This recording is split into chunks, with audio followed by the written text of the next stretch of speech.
It's Friday night, 11 o'clock Eastern Daylight Standard Time, and it's time for Explain Yourself with a guest who could probably do this intro himself. He's been on enough that you might not be a guest, you might be a pseudo co-host, Chris. Welcome back. Thank you. I was just thinking, how can I get on that intro? I want to be one of the clips. We'll shoot a message to Joey Galvez. He's the one who cut it for us.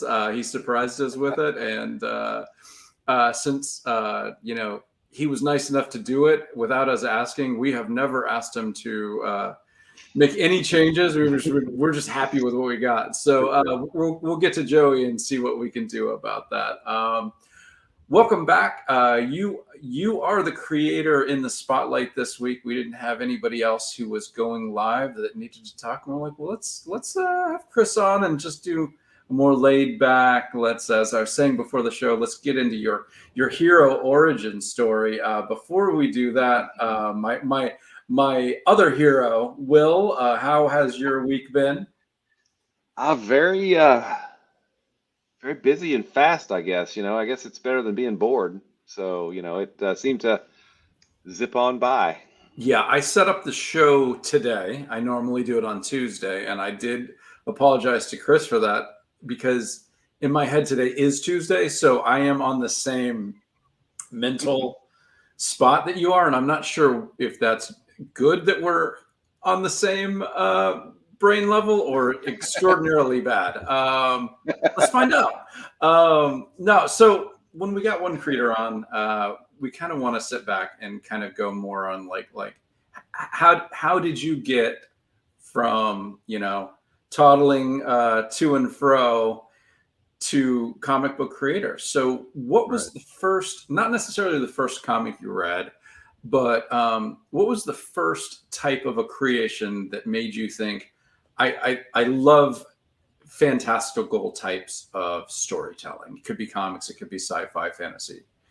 So my parents, my family all have this anecdote of when I was a baby, they would just I'm relatively young, but old enough to still have been a child when there was VCRs and you could run through tapes. So they used to put Toy Story on for me like nonstop, like where we went through apparently multiple tapes of Toy Story that I would rewatch over and over again. So I think it's something that's just been like ingrained. And I'm honestly so lucky they chose Toy Story to like become the movie. Imagine they chose some garbage movie. I feel like the fact that it was Pixar, everything about their storytelling is rock solid. Yeah. Their worlds, their characters, everything is just always perfectly well done and crafted. So, but yeah, I think that was the first thing, dude. And I've always loved that movie. It's always had a special place in my heart. I haven't watched it recently. I can't bring myself to be like, oh yeah, I'm gonna watch Toy Story because I guess my lizard brain has watched it 10 million times. So, but like, I bet you when you do, you're gonna be like, oh, this is better than I thought it was. Yeah, for sure. Because you got so sick of it at one point, you knew every turn, you knew everything, but you've forgotten a lot of the subtleties now. Mm. And I bet you're gonna be like, oh crap, why did I wait this long? Oh, 100%, 100%. But that's the great thing. I don't know if you've got kids or not. Do you have any? You don't have any? Okay, so here's the great thing, Will. I think you missed this because your boys are so old. We are in the golden age of kids movies. Like, the movies that they make for kids now are pretty great. I think back to the crap that my parents had to watch because I was a little kid and I wanted to watch it compared to the stuff that, like, Kubo and the Two Strings is like one of my favorite movies. It's not just one of my favorite kids movies. It's one of my favorite movies. It's incredible. I would have never seen that if my kid wasn't 6. It's like, it's a good time for kids movies. And Will, you were probably watching, I don't know, what were you? The boys actually, we grew up on a lot of Cartoon Network stuff, Samurai Jack, Powerpuff Girls, that era. That stuff's good. But the movie that they can quote verbatim is Disney's Hercules. And okay, I love that. I love that movie too, just because it's there's so much Greek mythology fused in there, but a lot of fast talking, really, really, snappy dialogue and comebacks and everything. It's a He's really a guy. He's a guy. That's the only line that I'll quote. He's a guy. Okay, Yeah, so I've got a movie. story about Disney's Hercules. My buddy, I lived up in New York for a little while, and my buddy goes, and I don't remember if this was Sotheby's or is Christie's the other auction house? Yeah, I think so. Yeah. I don't know if it was Sotheby's or Christie's, but somehow he was able to get us into an auction, and it was a Disney auction. Oh. So we went there, and they had cells from, I believe it was from Mulan. So we're sitting there, and they're selling, this cell of Mulan, and it was, things were going for like $4,000, $5,000. So I was sitting directly on my hands as hard as I could because I didn't want to sneeze. I didn't want anything because I was so afraid that I was gonna, I wasn't gonna walk away with a $5,000 cell because at that point I had like $60 in my bank account. But either way, I was just there for the excitement, and so it went through the whole time, and everything was going for like $2,000, $3,000, $5,000. You get kind of used to those type of amounts. And they had a production cell of Hades. I can't remember if it was if Mulan came before Hercules, but I don't think it had come out yet. But they had the villain, and so they started $1,000, $2,000, $3,000, $5,000. Okay, cool. And so once they got up to like $20,000, which was higher than anything had gone all morning, they started going in increments of 5,000. 25,000, boom, 30,000. There's somebody on the phone up in the corner. So I don't know who that guy was, but somebody was so rich they didn't have to show up at the auction. They had somebody on the phone who was like telling them. So like 25,000, 30, 35,000, 40. They got up to 50,000. Then they started doing 10,000. And so it was 60,000, 70,000. And now it's like, the audience, every time that it hits, you're like, oh. and I think that it ended up going for $95,000. I don't think it hit six figures, but it was like 85,000 or 95,000, where finally the person on the phone, they didn't raise their hand.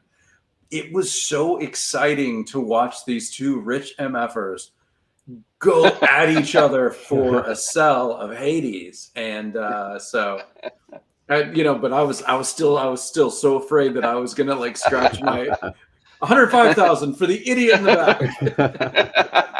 back.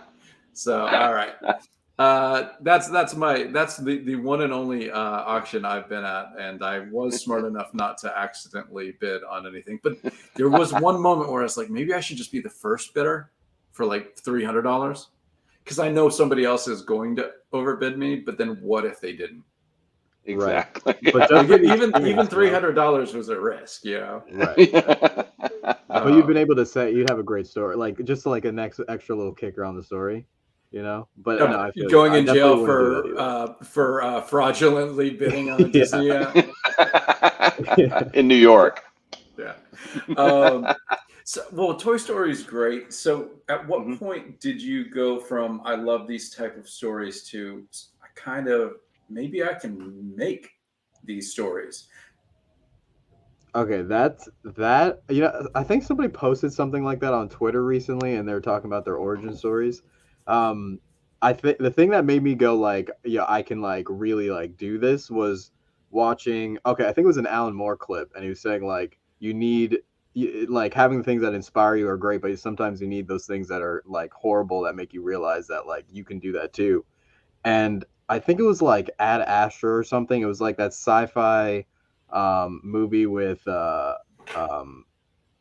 was a terrible with Brad Pitt, I think, and it was horrible, and I hated it. And I was like, this movie was so bad that I need to stop fucking around and start to like really write.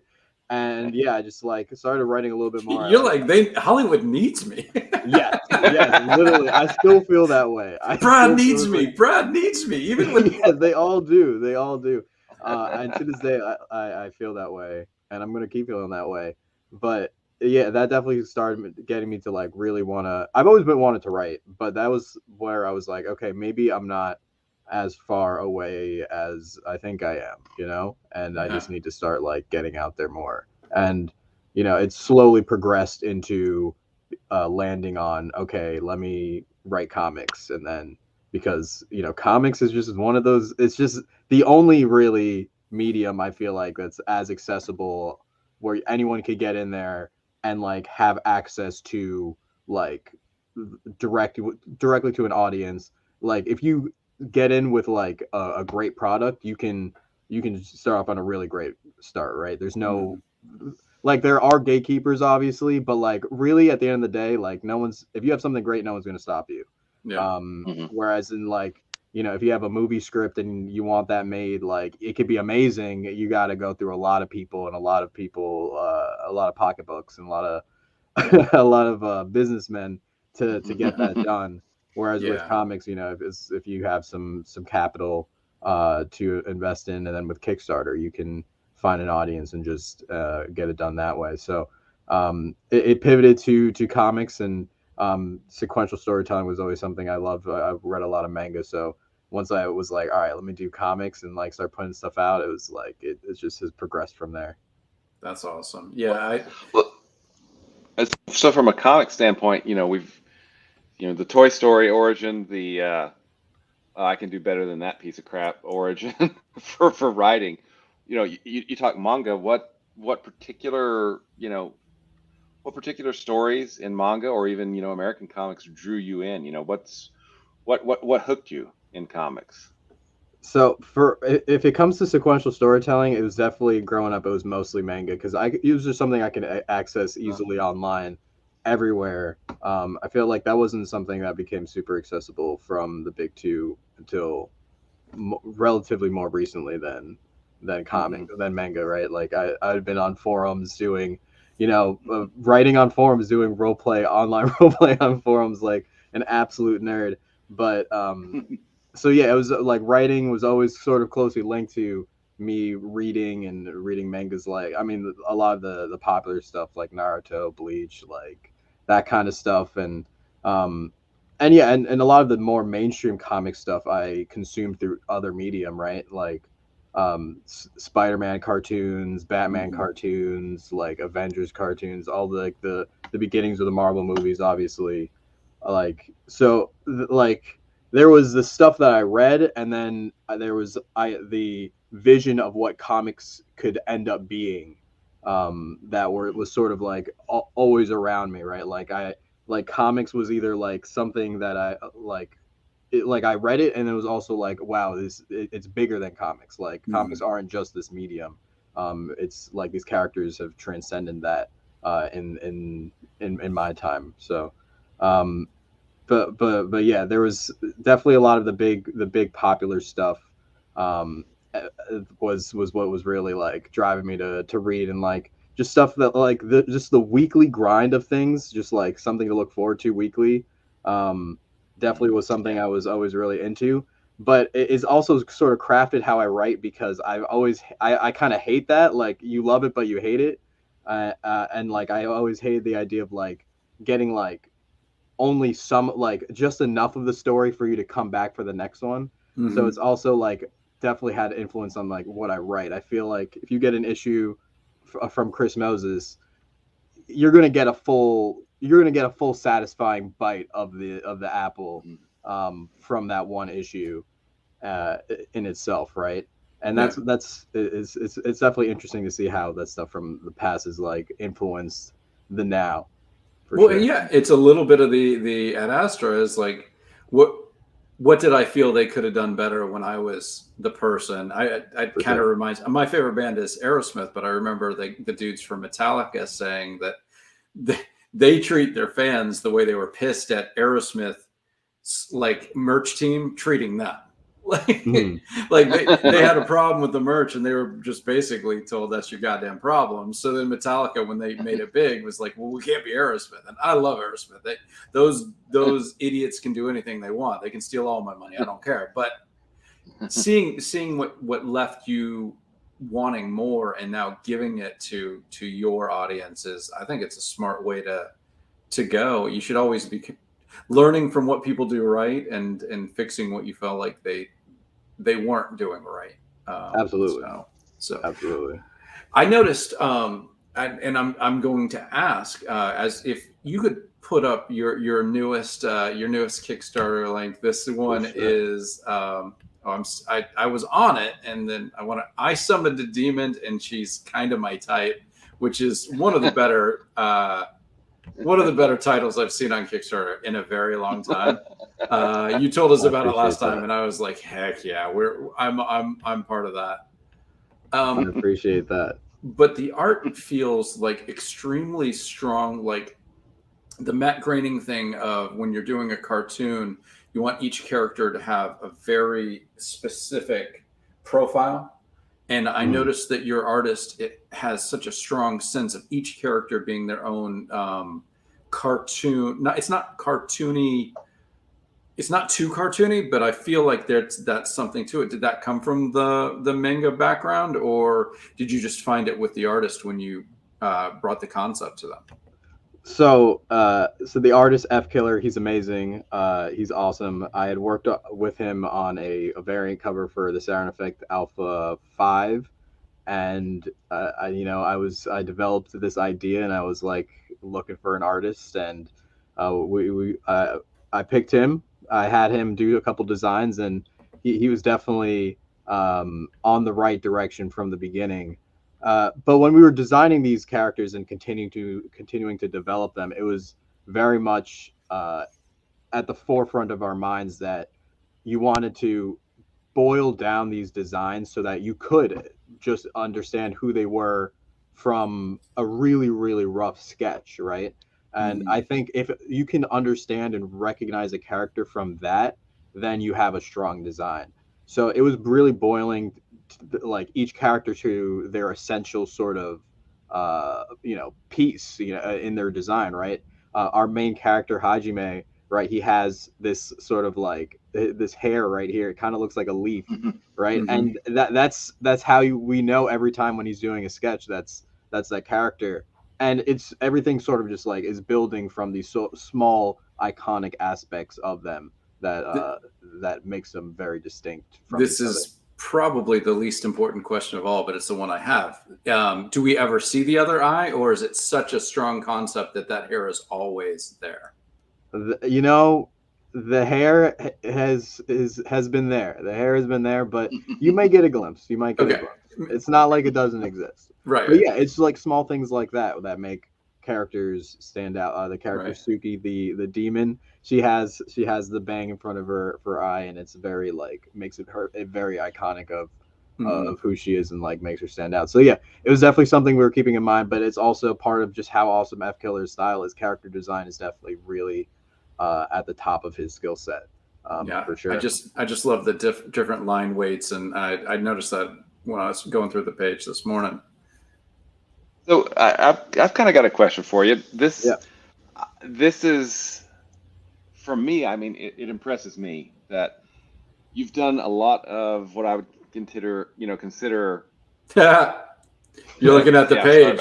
Yeah. I mean, it does jump out at you, doesn't it, Will?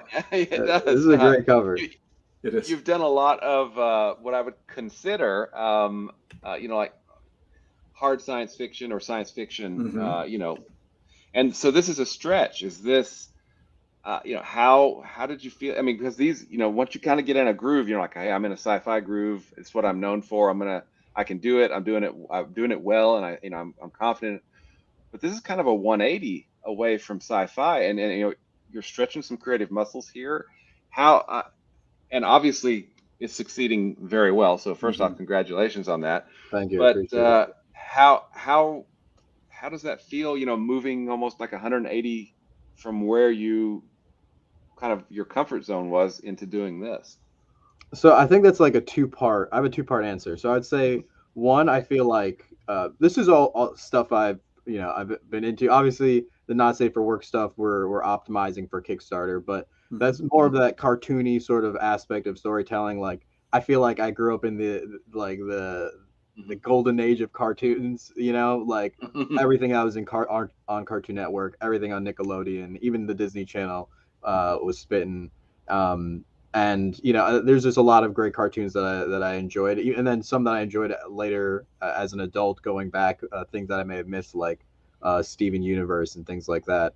And I've written a lot of pilots and other comedy things, so I feel like it was a muscle that I've done. I have actually practiced a lot with. It's not something that my comics audience is necessarily has seen, and it's some like I'm a very multifaceted writer, I'd say, and I feel like sci-fi at first and doing comics was like the escape from doing some more realism stuff or more of the grounded stuff, and it just happened to be the thing I really ran with comics, because it's also one of the places that you really can tell your really crazy sci-fi stories. That's like a perfect place for comics because of like you can actually see it. Like the CGI and the effects to make that in a movie is incredibly expensive, but a comic book, you find a great artist, a great team, and you can put it together for something that makes sense.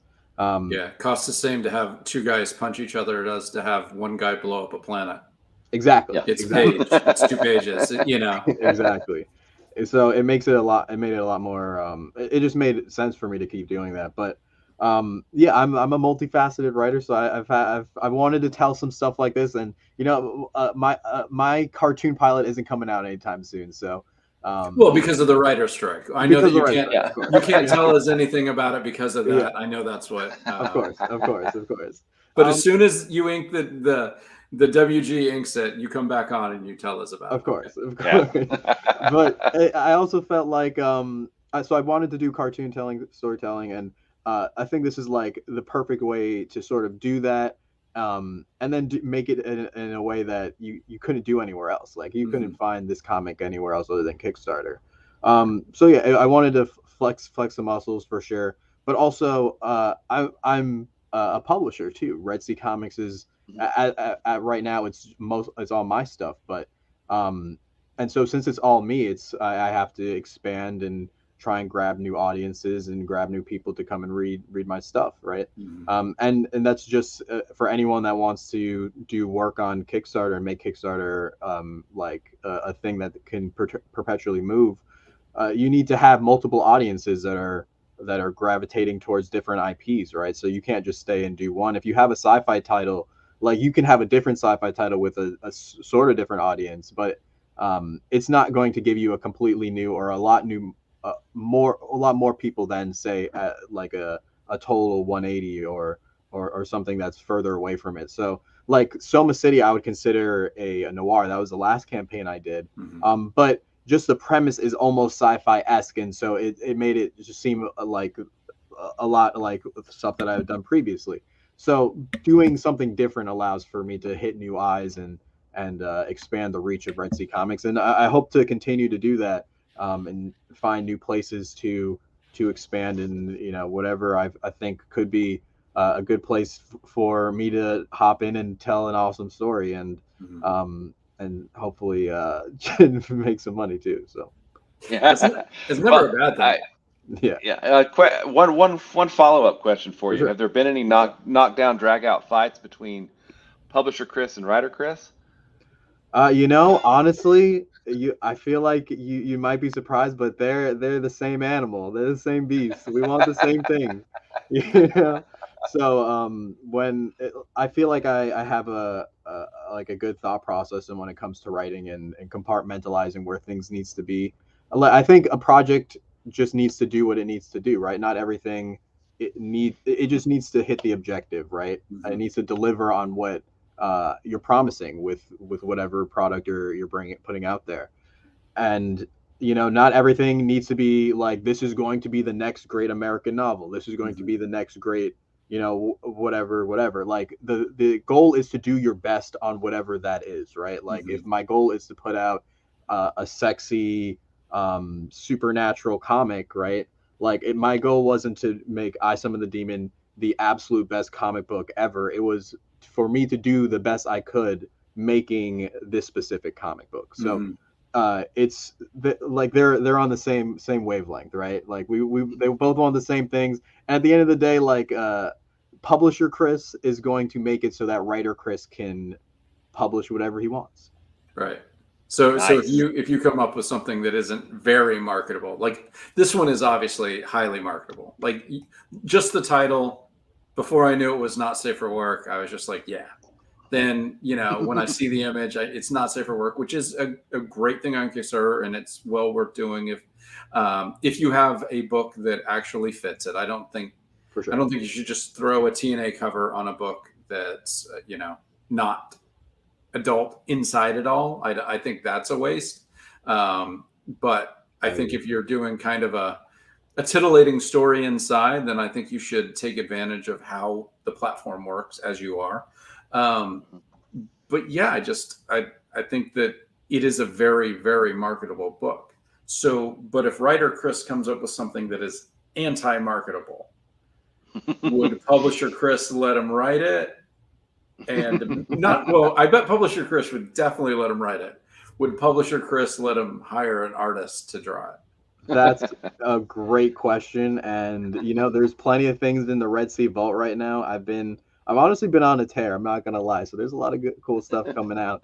But yeah, it's definitely a good question. A lot of the time, you know, publisher Chris would probably get a pillow and before it got anywhere, you know, honestly, if that's not that's sort of how publisher Chris is rolling right now. But you know, I think there is, in all seriousness, I do think there's room for you know, your highly marketable campaign and then your passion project, right? Or something that might not necessarily have the biggest audience, or it's in a genre that you love, like you know, sci-fi. Like if Kevin wanted to put out another like Tart-esque book, you know, like it's same sort of idea, right? Like I sort of picture, or I categorize Kickstarters into two sort of categories, right? You have expanding campaigns, the highly marketable ones, the ones that might be in a different genre, that like will expand your audience and the people that are backing you on your campaign. And this is an easy metric for you to check. Anyone, you know, Kickstarter has their own you know, returning new backers sort of metric, but then there's also things like BackerKit where you can sort of really measure, like, okay, this is the amount of people from my other stuff, this is the amount of new people I have. And so an expander would obviously be one where there's a lot more new people. And then you have your consolidating campaigns where you'd have a lot more of your returning backers being the people coming towards you, right? Yeah, feeding and your regulars, basically. Exactly. And there's merit for both of them, right? And so like if it depended on what I felt was needed for the slate coming up, right? If I felt like, okay, I need something that will help me find the people that are just Chris Moses readers. Like these aren't people that just wanted tits and ass. These are people that were like, okay, I really liked what Chris was doing. And you know, you sort of schedule those in properly wherever you want them. And that's what you're trying to do and make Kickstarter something that you're trying to do on a consistent basis, which I'm trying to do myself. And we've really ramped up production this year, and hoping to do more next year. But yeah, I think publisher Chris would let him do it with some conditions. That makes sense. No, that makes total sense. Well, I would think that it's probably really pretty hard to hide for writer Chris to hide things from publisher Chris, right? yeah, definitely. Writer Chris is also all over the place, leaves things out, wouldn't be able to hide it. Wasn't really trying. When I looked through this, just the line weights on these characters are just, they're gorgeous. They're such that can go up the characters drawing the girl, and you've got kind of her and the drawing of her right next to each other, and it's just such a talent for your artist. It was so smart of you to say, bam, I love your style, let's do this other thing, because it seems to fit from the outside. I haven't read the book, but the tone you're going for, that art just seems perfect for. Yeah, I mean, so the script went through a lot of changes while we were creating it, and I feel like, you know, if there's something to having an artist while you're writing a script, or right before you write your script, or right after while you're making revisions. And we had done a test page and we were trying to figure it out, and he just like nailed the humor of the scene, and him nailing that helped me really solidify what I wanted to do with the actual script, and like go back and be like, okay, how can we play towards his strengths, right? How can we make this like something that that people really enjoy, but also make it something that he can actually get done. Because this is actually his first comic book, and this is somebody that that we're developing with the help of the great and amazing Ignacio Demeglio as the editor. We're able to, you know, really craft a project and like bring a vision to life. And yeah, F Killer's amazing. I think he's awesome, and I think he's got a really, really, really bright future ahead of him. I feel like he's got, so you know, there's something to, you know, I'll give myself a pat on the back for finding and like being like, yeah, let's do this. But at the end of the day, like you can't teach effort. You can't teach people to be engaged. You can't teach people how to know how to study and know how to work and really push themselves and be motivated and take on a new challenge and, you know, deliver. Right. This is. You know, and I'm really proud of him for that. He did a really awesome job. So, F Killer, you're listening to this, man. You're doing awesome. Let's keep it up and deliver a really awesome book. But yeah, like he's great. He's great, and he's doing an awesome job. And I feel like it's really he's really delivering on the tone, and the tone gets it ramps up. And honestly, you wouldn't believe this, but I have 16 chapters of this already written. Wow. How many of those chapters would be volume 1? There's 2 per volume. So okay, that we're so 8. You've got 8 volumes already written out. Yeah, 8 of 10. 8 of 10. Dang, so all right. it's okay. We're deep in there. Yeah, I have to say, just looking at this page right here, the storytelling is just so crisp and clear. You I mean, as a writer, I like to throw words all over everything because you know, that's what we do, right? But this page doesn't need words for you to understand what's going on. I mean, the storytelling is so strong, and I mean, it's an 8-panel page, and everything is so clear. I mean, that's dense storytelling going on right there. It's amazing. You're right. The artist is amazing. Yeah, no, he did an awesome job, and yeah, I think that's the benefit of doing things, like continuing to doing things, and you know, crafting a great team and a good structure. And that's what we've been doing at Red Sea Comics. We're all trying to push each other and do better than we did last time, you know, and really make something awesome. Yeah, and it's always when you have an artist that is pushing you to make your book better with them, as opposed to you having to nudge them to make the book better. It's not just a better book, but it's the experience of making it is better. You know, it's just more fun to have an artist going like, yeah, here, you know, I had the idea that the demon could do something like this, and like, you know, Ludo will send me like 4 different designs to pick from, and all 4 would be perfect, you know, and so now I've got to pick which of the 4 perfect designs to go with from his amazing mind, right? And you know, as opposed to an artist who, you know, just like we'll send you one thing and go, well, maybe this, and then, you know, you don't hear from them for 3 weeks when you say, yeah, let's try this or that. You know, it's just it's a more fun process. And as you said, we all would love to make a little money, but until that income is guaranteed, right, let's have some fun. Let's you know, enjoy ourselves. You know, if I'm making $80,000 a year, I don't have to enjoy my job.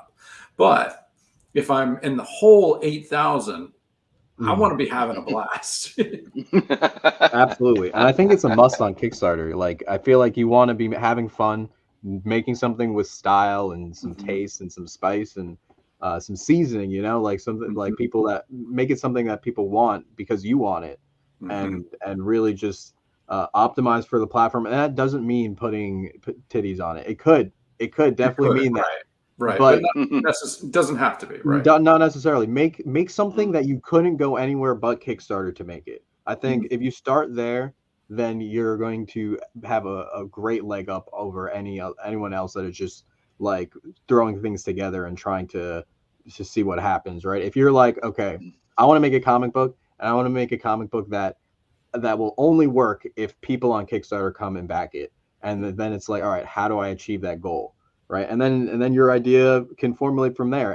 And since that's like how I tackle a lot of things, and that's why, going back to the previous question, it's like why writer Chris and publisher Chris, they get along a lot of the time, Yeah. And if anybody's like listen to this in the future and they're like, well, I answered, I have this unmarketable thing that I want to bring to Kickstarter. That's okay too. Yeah. You just have to figure out how to get your goal down and find success with fewer backers. It's okay. You do not have to have 800 backers and $30,000 to be a success. Some books you can have 100 backers and make $3,000 and be a bigger success than somebody who needs $50,000 to do their book with Terry Moore. If you have Terry Moore, you're going to make the $50,000. But let's say you didn't. So and I think Pat Shand really said that really well. He's like, I've got books that I really, really want to make $40,000 with because of this, that, and the other thing. And then I have books that if I make 8,000, I'll consider that a success because of reasons A, B, and C. So just know if you don't have if the book isn't easily marketable, lower your expectations and make sure that it's still a win. For sure. And I think there's also just like multiple ways to tackle turning something into a success, right? Mm-hmm. I think, you can, so Pat, I love Pat. Pat's amazing. I'm part of the space between, I'm a space between associate now. I got a promotion. But not, we all can't be Pat, Pat is a one of one, right? Yeah. And it's important to remember that, but you can replicate, you're not going to be able to replicate his success, but you can replicate success on the platform, following a lot of the things that he did, but also taking into account other things like, projects don't need to come out of the gate at 13,000, right? If you take a look at the other things that I've done, right? My first campaign, it was the Sound Effect Alpha 1, and that made like $1,800 or something like that. And it was like 100 and something backers. And the last one we did was Alpha 1 through 5, and that made $6,200 and had like 179 back. It was our best campaign, and we've always just done better progressively each time. So, and the Sound Effect isn't a super marketable idea, it's a spin-off of a webcomic I did for free in 2020. And it's like it's this big space epic that's kind of confusing, and it's all over the place, and you can't just be like, it's like, how do I read this? So it's like, where do I start? Everything. Better be number one. Exactly. It can be difficult. It can be difficult, right? So it's not the most marketable idea, but it's something that we've slowly over time have been able to build and to make it into something more feasible and successful and marketable in its own right. By coming back to the platform and showing that this is a series that is going to continue, and just being able to build up an audience, right? I feel like another great example is Tart. Tart continues to like grow and get bigger and bigger, right? And that's because you've been on the platform going at it and delivering and making sure people get what they want and what they paid for. But also like setting reasonable goals. I don't see you making, you don't put your goals at like 20,000, like you know how to approach it and take your IP and continue to make it something that actually works on Kickstarter. So, I appreciate that. I think that if it wasn't for Kickstarter, I would have had about a 6-month comics journey.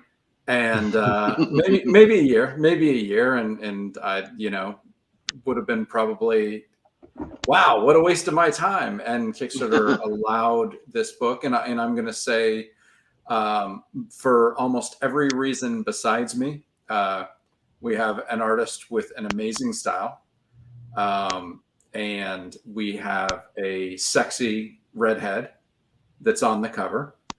And we happened to be going to New York Comic Con, so I pegged the first campaign to go into New York Comic Con.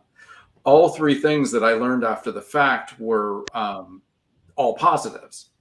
I had no idea going into Kickstarter that any of them was a plus. It just happened to be that I used some of the things. Now, because of some of the things we don't do the full-on TNA covers, which I could probably make $5,000 to $7,000 more a campaign.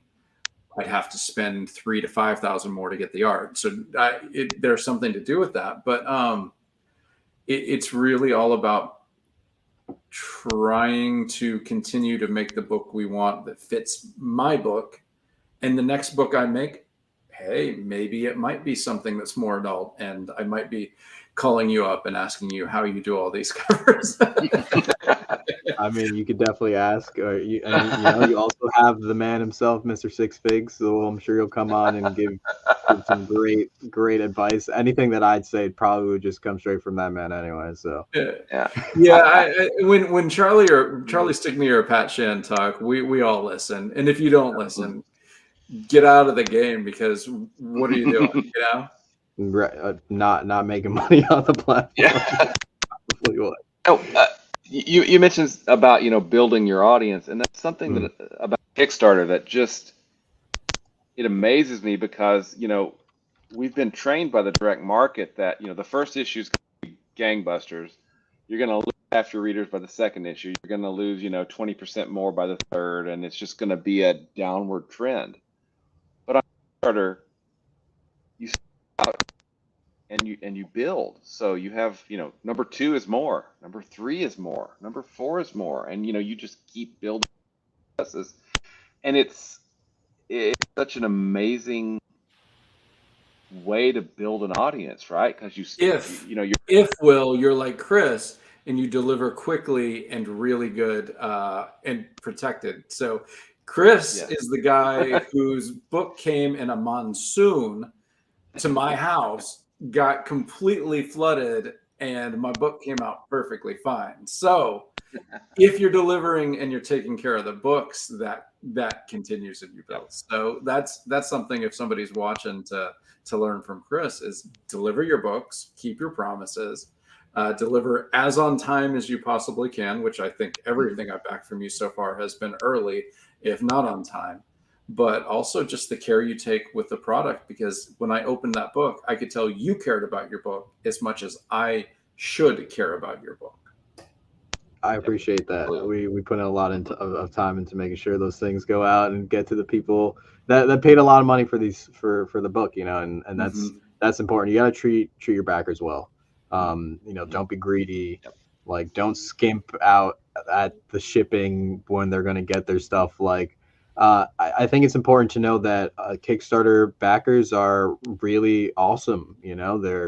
They're like open for you to be communicative with any issues, delays, and they're forgiving, and they appreciate you putting in the time to appreciate them for what they do. So treat your backers well, because they're gonna hopefully be the people that are gonna be around for 10, 15, 20 years backing your books and helping you continue to make new stuff for them to read and hopefully enjoy.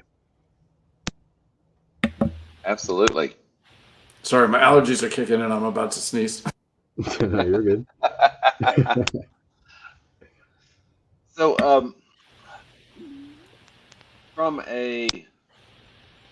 I guess I've got a strange for you. So you're reading manga. You're reading, the big books, maybe from Marvel and DC.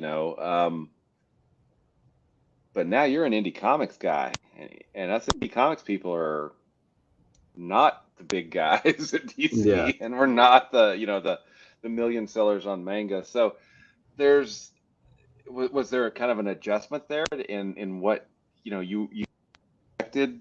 Did you just kind of, this is indie, hey, awesome, let's go? Yeah, I honestly didn't really expect much. I kind of just wanted readers at first, actually. Like, I put up my first comic for free online. It's still up today in a website I made, not knowing how to do anything with web design and stuff. TheSaturnEffect.com. So like the first 3 issues are still on there. So I really just wanted people to read my stuff at the very beginning of this, and that's always what it really is. I want people to read it and enjoy it. Trying to put things on Kickstarter and sell things. It was just to continue to make more things, really. So yeah, I didn't really come in with any real expectations. I've sort of just been doing my thing and seeing how it all shakes out. And the only real expectations are for myself of doing better and like putting out better products and hopefully doing better on the platform, doing better with marketing, networking, et cetera.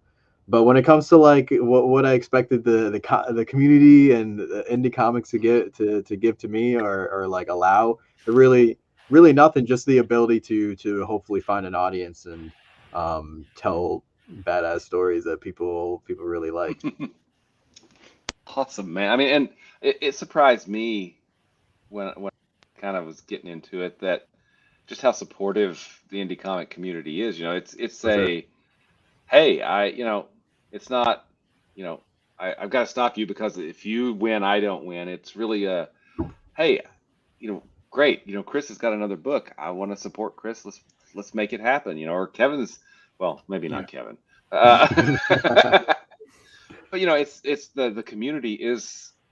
It feels to me like it's very, very welcoming and eager to help. Because I know I've made lots of stupid mistakes over the years, and being able to learn from other people's mistakes, and then also share my mistakes and have other people be able to learn from them. I mean, it's kind of paying it forward, and I really think the indie comic community is, especially on Kickstarter, is there for all of us.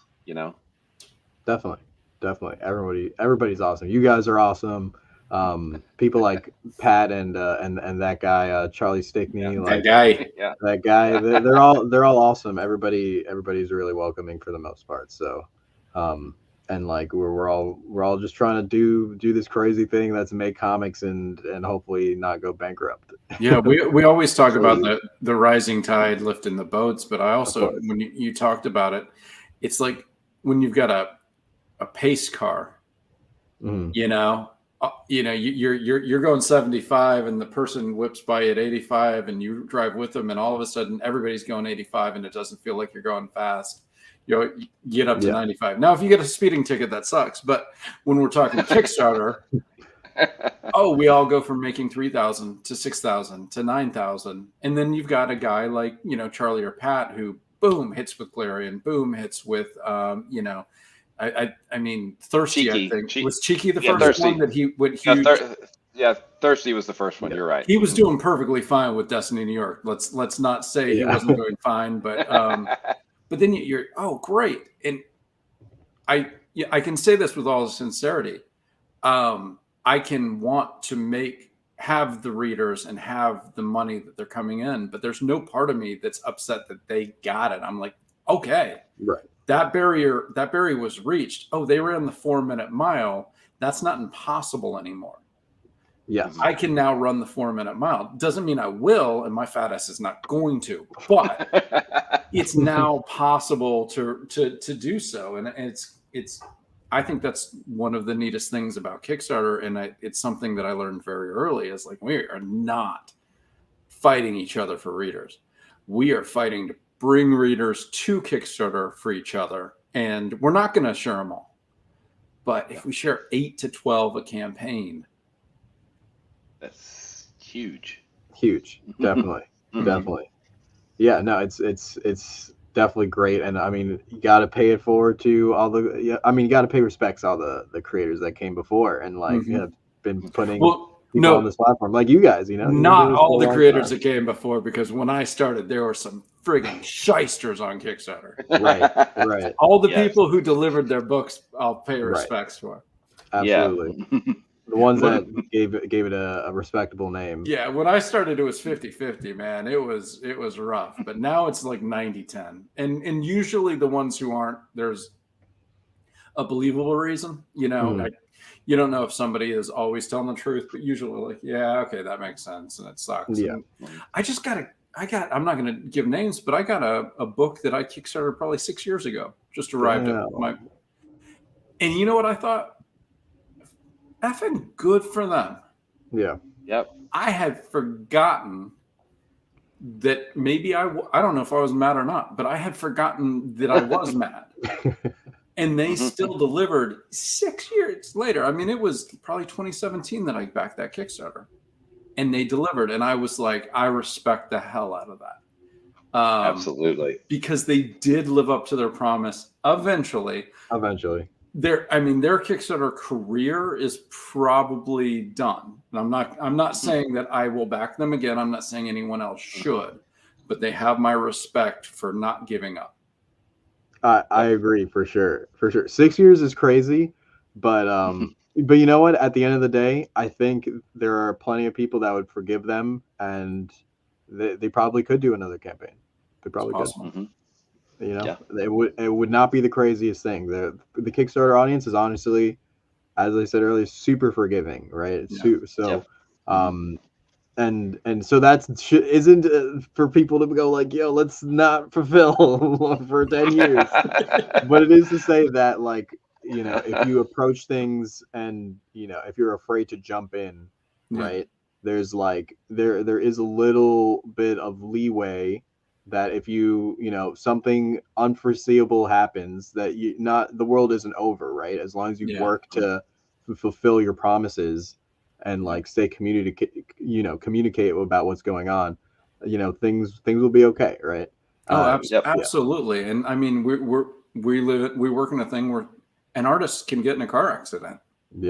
And you know, you've got 3 months before they can draw again. What are you going to do? You know, but the Kickstarter people are so great about, they hear that, they're with you. And what I've noticed with Kickstarter that is not true with the direct market, and this kind of goes with what Will was saying when I was having my sneezing fit, you don't have to come back with issue 2 next month to keep your audience in love with you. For sure. If it takes you 6 months to come back to the platform with the next one, many of your readers are going to be there. You know, I'm sure there are some that are like, no, I've already gotten, but those are probably people who backed it because they thought it might be for them, read it, it's not for them, and that's okay too. That's part of the process. You know, we just watched Super Mario Brothers on Peacock last week, and I was kind of like, oh, it was fine, and my daughter just couldn't stop talking how much she loved it, and I'm like, well, it was made for her. I'm not the target audience. That 14-year-old is, so it's a good movie because the target audience was excited. And you know, like, not every book's for everyone, but boy, if they liked it and you can't get back for 6 months, they're probably going to back it. If you can't get back for 8 months, they're probably going to back it. Kickstarter fans do not leave you because you're slow. You can't build as fast if you're slow, but they don't leave you.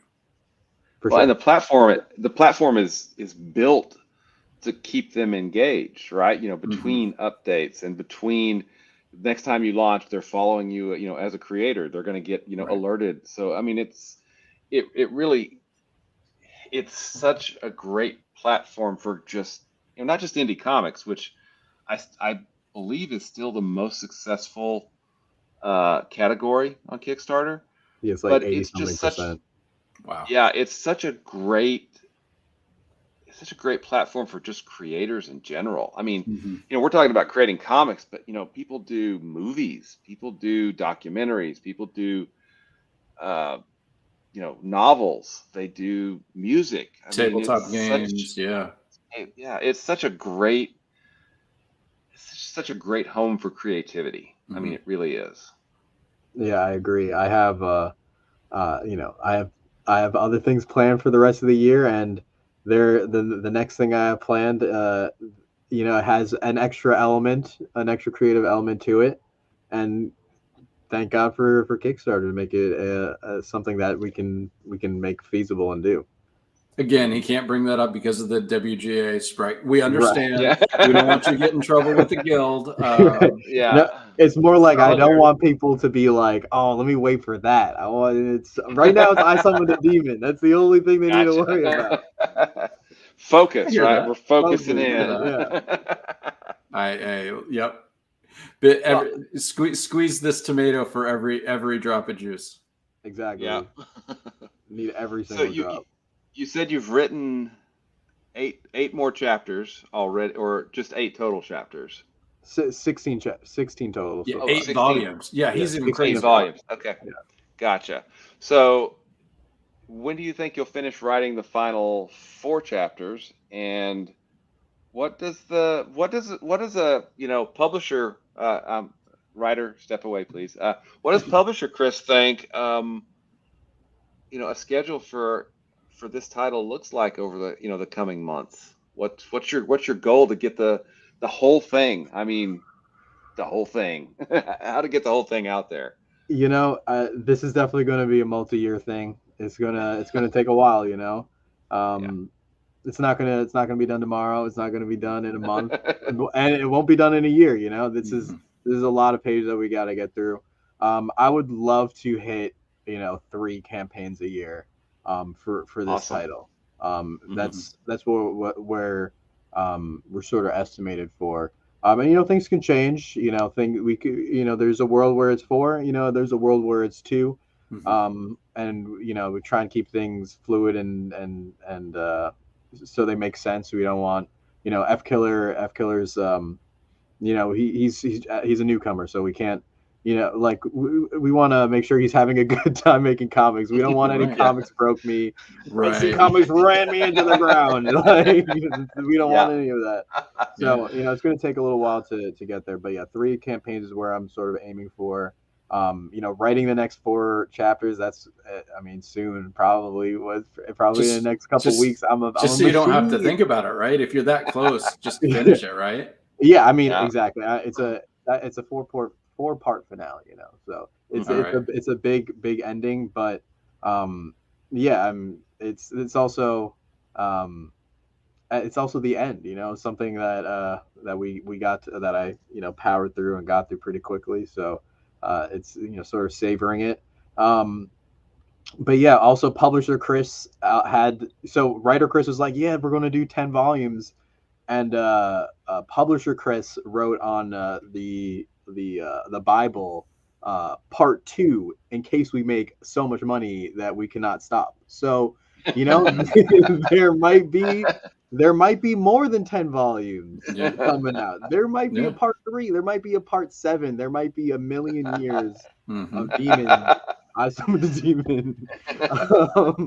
And that's publisher Chris and writer Chris. Writer Chris might be a little like, I don't know about that many, but hey, listen, we've talked about Charlie and Pat, but there's somebody Charlie and Pat look up to, Brian Polito.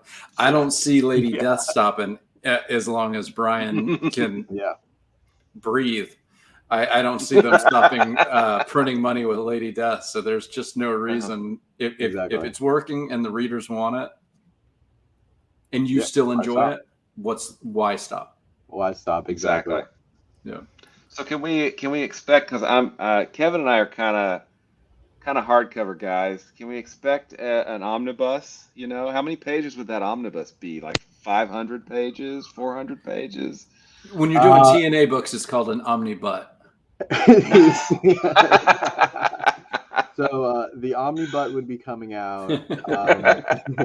So it's a great question. I don't have a solid answer for you yet. I'm not sure if I want to do a 2 hardcovers, like one after volume 5 and then one after volume 10. That's probably where I'm leaning towards. When that will come out, that not for a while. Obviously, we need all those volumes to be done.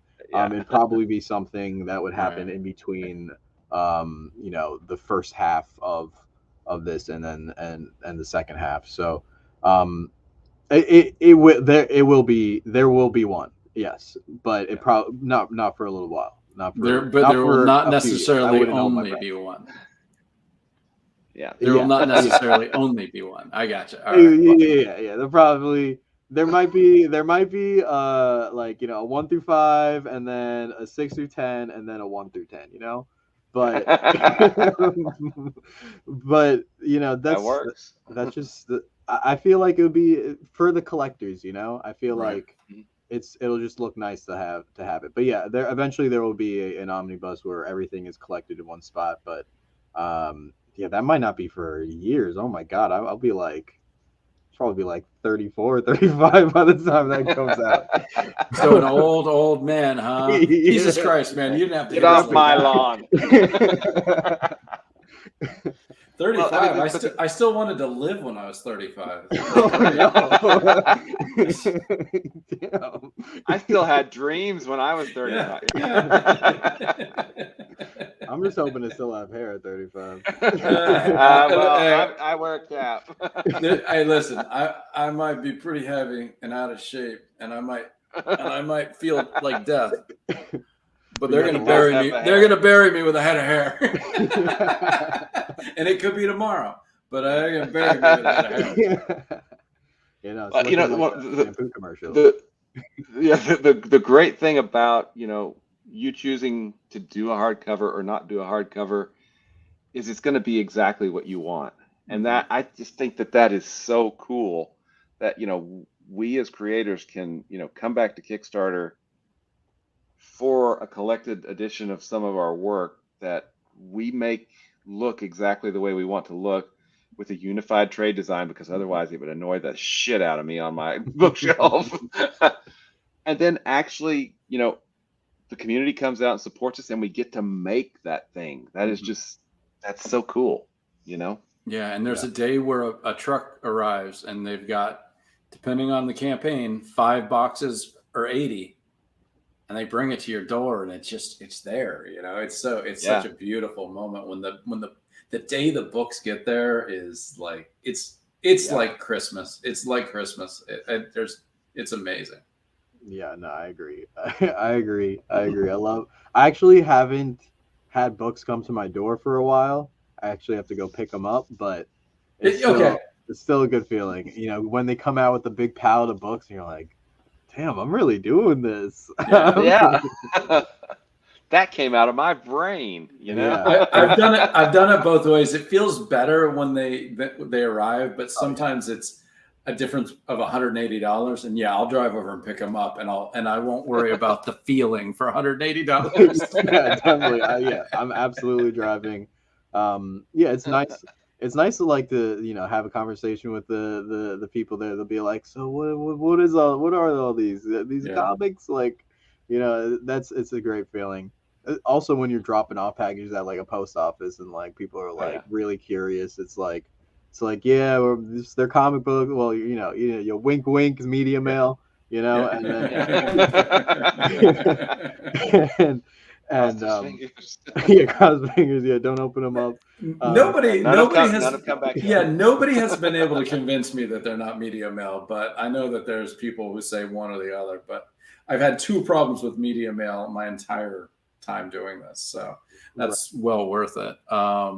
But I do send a lot of mine priority too, so for sure. I mean, that's also part of your strategy, right? You have different tiers for shipping, and circling back to that, it's all about trying to make it work and figuring out creative ways to use the platform to your advantage.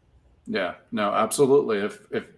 If you want me to guarantee you are going to get a book in nice condition, I'm going to send it in a way that it's insured. Yeah. If it gets stepped on, at some point the post office will pay me back. I'll get you another book guaranteed. If you want a media mail and you want to save $5 and you got a wrinkle in your book, that sucks. Although there was one person with media mail, and she was so nice. She said, I realize that there's no take backsies. I don't know how she said it, but there's the back cover of my book is ripped off. And it was an email, but I sent her back and I was like, what? What do you mean the back was ripped off? She said, I took the book out and basically the back just fell off. And I was like, I'm not that drunk when I'm bagging and boarding them. You know, like I'm not that drunk. I'm not just. So I knew there's no way I shoved it in, ripped it, because you'd hear that or feel it. What I figure happened is it was one of the people who decided to check the media mail. I figure they looked behind the book for a print or something because they wanted to tag me. And I don't, you don't get a print, you don't get swag if you get media mail because I don't want to get tagged. And I think they just shoved it back in and ripped the book. That's my Sherlock Holmes, you know, whatever's not, you know, you eliminate the impossible, whatever's left is likely the case. That person, I sent her a book, you know, I was just like, all right, they ripped it in half. I'm not going to make you, I'm not going to make you have a book that's ripped in half, you know, but if the spine's just a little dented and you paid for media mail, dems to bricks. Yeah. So. All right. Well, it's just after midnight, and Chris, it's always a blast to talk to you. But I guess to get to bed, I got a puppy that's going to get me up in about 5 hours because she's got to go to the bathroom. And yeah, she's pretty good, but midnight to 5, midnight to 6 is about as best she can do. Mm-hmm. All right. It's always a pleasure. Let's do another 30-second pitch on I Summoned a Demon, just in case someone is popping in. It's the podcast. They've been with us, but we didn't even have you do the 30-second pitch. So let's give you practice for the next comic convention you go to. You know, well, the beauty of this idea is the pitch is in the name, and the title is I Summoned a Demon, and she's kind of my type, and we follow college dropout Hajime after he summons a sexy demon named Suki and has to find her missing demon parts. And so we follow along as he has to protect her from a city filled with cultists, witches, and more in search of her power. Awesome. Which for mature fans, Nice. Scott Pilgrim. So there you go. Find us on Kickstarter. You know, if you like awesome cartoony storytelling, or if you just wanna, you know, little tits and ass, you know, then head over. Nothing wrong with wanting a little bit of entertainment, whatever that is. All right, it's a pleasure. Have a great night, Will. I will talk to you throughout the week, but definitely next week. Yeah. Good night, everybody. Good night, everyone.